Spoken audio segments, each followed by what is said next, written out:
Een kinderwens is vaak iets heel persoonlijk, iets heel complex. En ik denk niet dat we daar naar moeten kijken als één abstract ding. Ik denk dat we dat net zoals in de liefde wel verder kunnen opsplitsen naar kleinere, meer concrete dingen.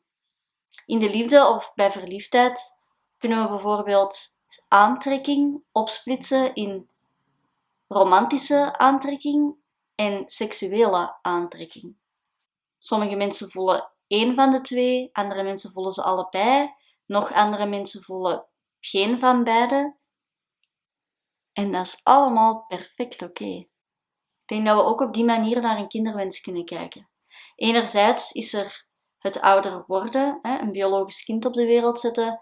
Anderzijds is er het ouder zijn, dus het kindje liefde geven, warmte geven, daarvoor zorgen, het opvoeden, het ondersteunen. En tussen die twee zit echt wel een wereld van verschil. Sommige mensen voelen heel hard de drang om zelf biologisch een kind op de wereld te zetten. Sommige vrouwen willen bijvoorbeeld heel graag een zwangerschap ervaren. Maar er zijn ook mannen die heel graag nakomelingen willen en daarvoor misschien wel naar de spermabank gaan. Anderzijds zijn er ook mensen die geboren lijken voor het ouderschap. Mensen die echt een natuurlijke aanleg hebben om te zorgen voor jonge kinderen, voor opvoeding, voor noem het maar op. Net zoals bij de aantrekking in de liefde zullen sommige mensen één deel van de kinderwens hebben, andere mensen zullen ze allebei hebben, nog andere mensen zullen geen een van beide willen in hun leven of vinden dat het niet past in hun leven. En ik heb eigenlijk nog niet vaak gezien dat dat onderscheid zo gemaakt wordt of dat daar op die manier naar gekeken wordt. Mij heeft dat persoonlijk wel heel sterk geholpen om daar op die manier over na te denken. Dus ik hoop dat ik op deze manier met deze video ook wat andere mensen kan helpen. Ik besef dat het een heel gevoelig onderwerp is, dat dat ook voor sommigen van jullie heel emotioneel kan worden.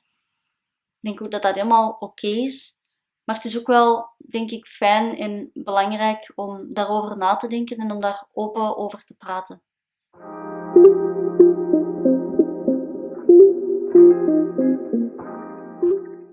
Een van de meest ingrijpende dingen die ik in mijn leven al heb meegemaakt is vernemen dat ik zelf nooit geen kinderen zal kunnen krijgen.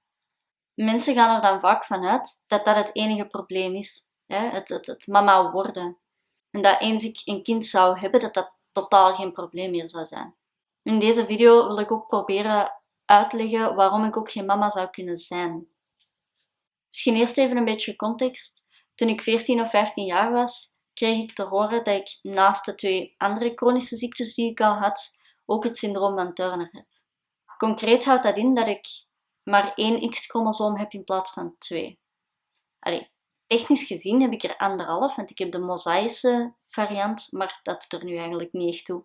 Toen mijn ouders en ik dat hoorden, kwam dat best wel hard aan. We zijn daar toen ook heel veel over beginnen opzoeken, over beginnen lezen. Uit de informatie die wij toen op internet hebben gevonden, werd al snel duidelijk dat de meeste vrouwen met het syndroom van Turner zelf geen kinderen kunnen krijgen. En als het in een heel zeldzaam geval wel lukt, brengt dat enorm veel risico's met zich mee, zowel voor de mama als voor het kind. Dus het is gewoon geen goed idee. Het werd dus ook al heel snel duidelijk dat dat bij mij ook het geval zou zijn. Mijn puberteit kwam bijvoorbeeld ook niet spontaan op gang. Door de hormoontherapie waarmee dat ze mijn groei nog zo ver mogelijk hebben proberen te rekken, is mijn baarmoeder, de baarmoeder die ik had, massaal beginnen groeien, uitzetten en ik ben daardoor hele zware doorbraakbloedingen beginnen krijgen. Ik kan u wel vertellen, dat was niet de beste tijd dat ik ooit al heb gehad. Dat leidde dan bijvoorbeeld ook bijna tot bloedarmoede. Ik voelde mij lichamelijk heel zwak. Ik moest verschillende keren per nacht opstaan om mijn bed te verschonen. De gore details ga ik jullie nu nog zoveel mogelijk besparen, maar het was niet goed, alleszins. Door al die miserie, al die pijn, alle extra medicatie dat daarbij kwam kijken om die doorbraakbloedingen onder controle te houden, werd er dan uiteindelijk in samenspraak met de gynaecoloog beslist dat de beste optie was om mijn baarmoeder te laten verwijderen. Toen ik 17,5 was, heb ik daarom dan ook een radicale hysterectomie laten uitvoeren. zo radicaal als mogelijk, want ik had bijvoorbeeld geen eierstokken of zo. Ik weet dus eigenlijk al vanaf een heel jonge leeftijd dat ik zelf geen kinderen zal kunnen krijgen. Dat is dus een beetje de achtergrond waar ik vandaan kom en waarom ik deze video wil maken. Om dieper in te gaan op mijn eigen kinderwens en op de invloed dat dit allemaal heeft gehad op mijn leven. Als ik aan mensen vertel over die operatie of over het feit dat ik geen kinderen kan krijgen, reageren ze heel vaak met iets als: oh, maar dat is toch niet zo erg? Er zijn nog zoveel andere opties om een kindje te krijgen. Ja, maar dat wil nog steeds wel zeggen dat ik de mogelijkheid niet heb, dat ik de keuze niet heb. En dat het ook oké is om daarom te rouwen. Ik ben al jarenlang heel grote fan van How I Met Your Mother. En de aflevering waarin Robin Scherbatsky ontdekt dat ze geen kindjes kan krijgen, raakt mij altijd enorm diep. Ik moet daar altijd heel hard mee wenen. Ook omdat ik vind dat de show dat heel mooi heeft aangepakt. Robin heeft zelf niet echt een kinderwens. Ze ontdekt dat ze zwanger is, waarschijnlijk van Barney, de grootste vrouwenzot die er rondloopt op aarde. En dan twijfelt ze toch. Ze heeft een beetje het gevoel van: wat moet ik daar nu mee doen? Hoe moet ik dit nu aanpakken? Wanneer ze dan naar de dokter gaat, verneemt ze dat ze de zwangerschap is verloren of dat ze niet echt zwanger is. Dat is niet helemaal duidelijk. En dat ze ook nooit zwanger zou kunnen worden. Maar hoewel ze daarvoor heel sterke twijfels had, rouwt ze nu toch om het verlies van de mogelijkheid. Ze zegt dat zelf ook. Ik zou de optie misschien nooit benutten, maar ik wou wel dat ze er was. Een familielid van mij zei mij toen in die periode van mijn operatie ook van: maar ik wil zelf ook geen kinderen. Ja, dat is heel fijn, maar jij bent 18 en jij hebt de keuze nog. Jij kunt nog van gedacht veranderen. Ik niet.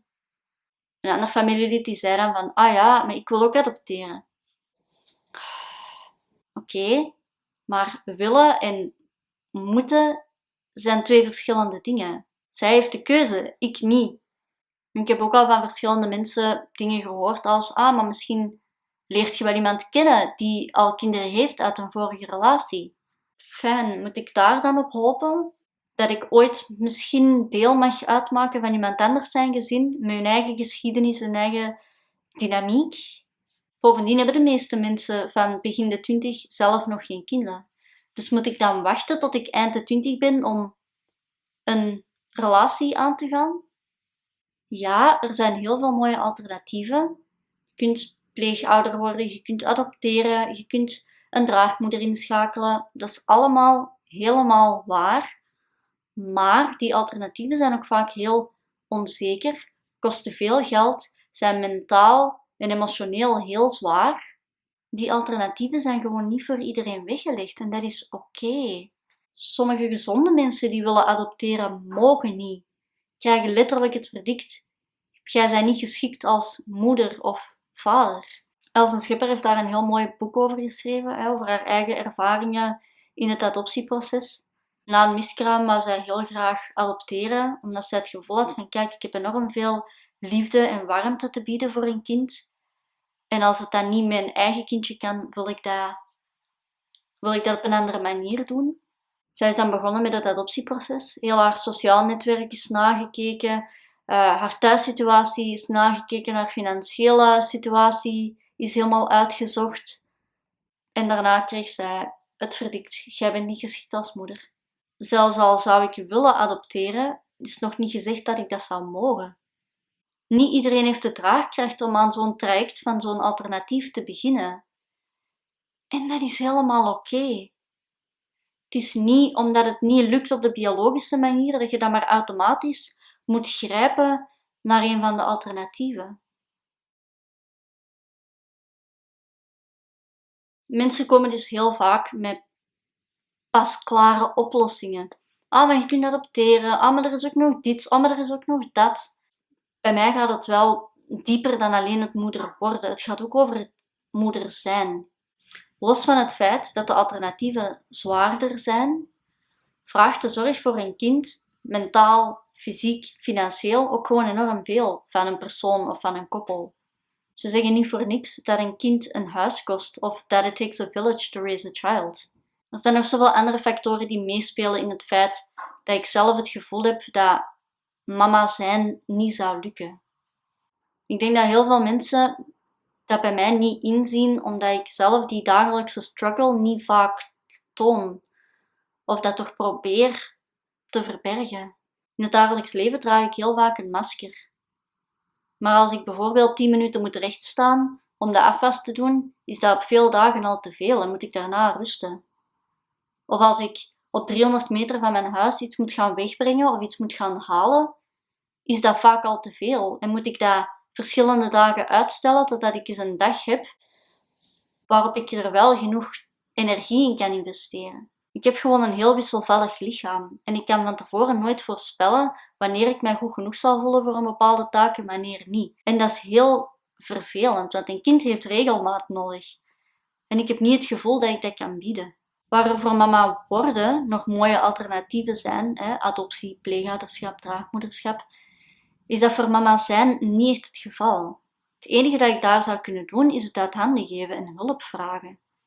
En natuurlijk kan ik rekenen op mijn man, op onze ouders, op onze vrienden, maar dat is allemaal niet structureel. En als we heel eerlijk zijn, is er in België niet echt heel veel structurele ondersteuning voor personen met een beperking of personen met een handicap. Als mensen met een beperking al ondersteuning krijgen vanuit de overheid, duurt dat vaak al jaren voordat dat in orde is, als ze het ooit al in orde krijgen. Ik weet dat ik nu gewoon in de praktijk al te weinig hulp vraag en te vaak mijn eigen grenzen probeer te verleggen. En ik weet dat moesten wij een kind hebben, dat niet anders zou zijn. Ik zou gewoon koppig toch mijn eigen deel willen doen ten koste van mezelf en mijn eigen gezondheid. En dat lijkt mij gewoon geen goed idee. Conor is pas nog in de media geweest met zijn stelling dat we het recht op kinderen in vraag moeten durven stellen.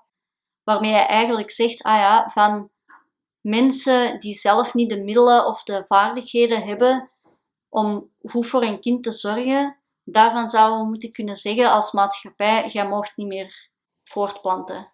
Dus in plaats van ondersteuning te bieden aan mensen die het nodig hebben en hen te helpen, gaan we die mensen eigenlijk shamen. Gaan we eigenlijk gewoon zeggen van, je hebt niet de middelen of je hebt niet de vaardigheden, pech gehad. Dan word je maar geen mama of papa. Terwijl een kinderwens toch iets heel natuurlijk is. We zien dat overal in de natuur terugkomen. Elk levend wezen, elk levend organisme op aarde wil zichzelf voortplanten. Wil ervoor zorgen dat er een volgende generatie komt. En dat is bij mensen toch niet anders. Dus er zou volgens mij meer structurele ondersteuning moeten zijn vanuit de overheid. Zowel voor mensen met een beperking als ouders met een beperking. Moest die structurele ondersteuning er zijn, denk ik wel dat ik er misschien anders over zou nadenken. Dat ik misschien wel zou overwegen om via een van die alternatieve wegen een kind te krijgen.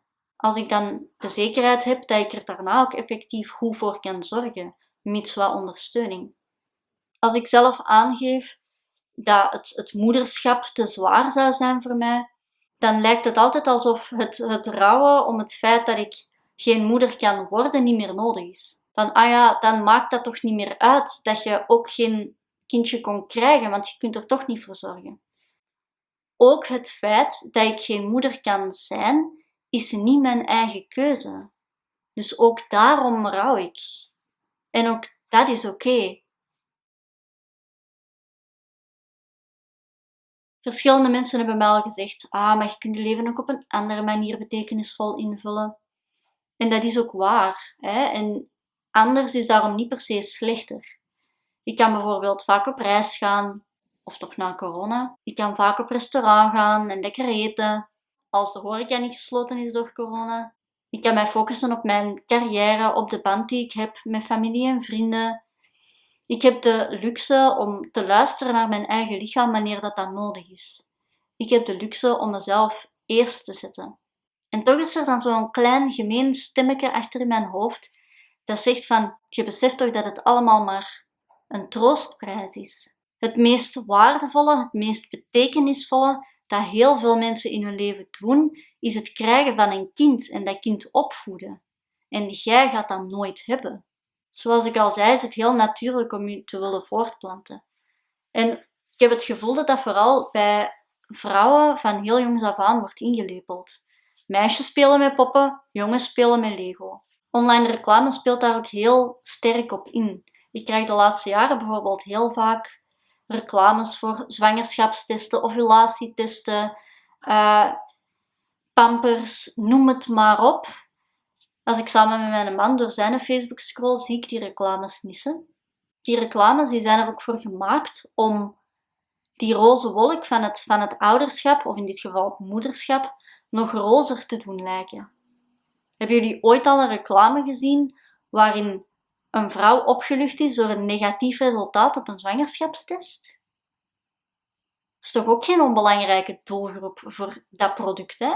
Dat er in de reclame en in de media zoveel gefocust wordt op dat gezinsgeluk, op die roze wolk, geeft mij bijna een minderwaardigheidscomplex. En als mensen mij dan zeggen van, je kunt je leven ook op een andere manier betekenisvol invullen, voelt dat bijna als een pleister op een schotwonde. Want ik voel mij bijna gefaald als vrouw, omdat het mij niet lukt om biologisch een kind te krijgen of om voor een kind te zorgen. Dat is niet mijn eigen keuze.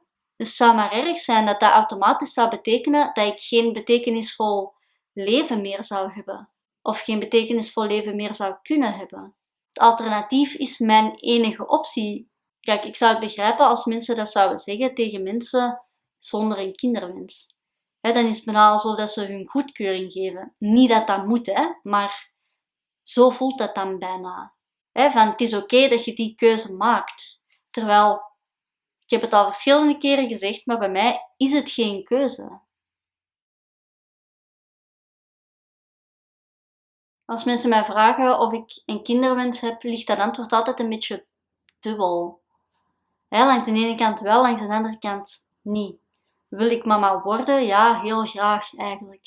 Ik zou heel graag die ervaring hebben van zwanger te zijn, dat samen te ontdekken met mijn partner, dat aan vrienden en familie te vertellen, babykamer inrichten, geboortekaartjes ontwerpen. Alles wat dat erbij komt kijken lijkt mij een heel mooie en unieke ervaring, die je niet zo vaak meemaakt in je leven. En natuurlijk besef ik ook wel dat een zwangerschap niet altijd roze geur en maneschijn is. En toch ga ik het altijd jammer vinden dat ik dat nooit zal meemaken. Wil ik mama zijn? Ja, heel graag.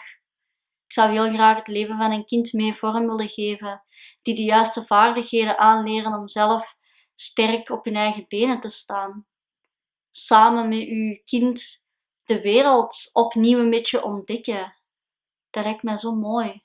En natuurlijk besef ik dat dat ook als tante of als meter kan, maar toch is dat anders. Je hebt veel minder te zeggen, je hebt een veel minder belangrijke rol in die opvoeding en in het dagelijks leven van dat kind. Ik zou mijn eigen kind bijvoorbeeld heel graag opvoeden in Vlaamse gebarentaal, maar ik kan dat niet zomaar opdringen aan het kind van een vriendin, of ik daar nu meter van ben of niet. Ik moet daar ook gewoon eerlijk in zijn en toegeven dat het in dit lichaam, in dit leven, met deze energielevels, misschien gewoon niet haalbaar is en dat dat ook niet erg is. En dat ik mezelf daarin ook niet tot het uiterste moet pushen. Kinderen verdienen het om een energieke, frisse mama aan de schoolpoort te hebben, om vers en gezond eten op hun bord te krijgen, om in een proper huis te wonen, om geholpen te worden met hun huiswerk als dat nodig is, om naar vriendjes gebracht te worden, naar hobby's gebracht te worden, om van al die activiteiten gehaald te worden. En ik kan dat gewoon vaker niet dan wel bieden aan een kind. En ik zou mijn eigen daar elke dag schuldig over voelen. Het kost mij vaak al te veel moeite om 's middags voor mijn eigen een boterham te smeren en die daarna op te eten. Het is vaak zelfs al bijna te veel om gewoon überhaupt iets te eten. Hoe ga ik er dan in godsnaam voor zorgen dat mijn kind of mijn kinderen elke dag een gezonde lunch mee naar school krijgen? Dus ja, ik wil allebei in een ander lichaam, met andere energielevels, in een andere realiteit. En ik rouw om allebei te delen van die kinderwens die niet vervuld zal geraken. En dat is oké. Hoe ziet jouw kinderwens er eigenlijk uit? Waarom passen kinderen net wel of net niet in jouw huidige situatie? Is jouw kinderwens doorheen de jaren veranderd? Laat me zeker weten in de comments.